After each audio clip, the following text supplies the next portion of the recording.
Hi friends, welcome to 5 Minutes Tech YouTube channel. Here is Lenovo Tab M10.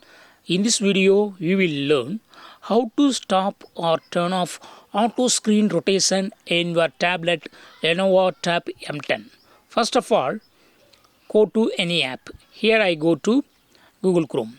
When I try to rotate, what will happen? See here. Screen is also rotated. If you would like to stop this screen rotation, yes, you can do it. What you have to do is go to the notification area and you will find auto rotate option. This is auto rotate option. Just click on it and now auto rotate will be turned off.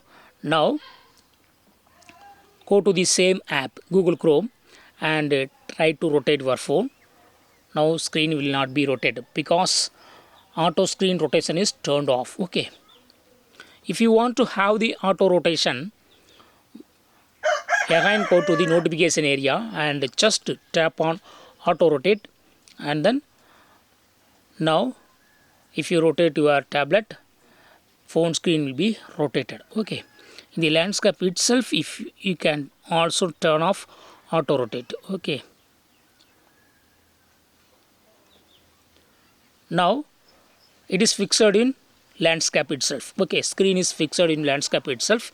If you rotate from landscape to portrait, phone screen will not be rotated because auto rotate is turned off by keeping your tablet in landscape mode. Okay. If you want to turn off, if you want to turn on, just click on auto rotate again, and now you can rotate from landscape to portrait. See here. So in this way, you can easily turn off or turn on auto screen rotation in your phone or tablet Lenovo Tab M10. That's all friends. Thanks for watching. Bye.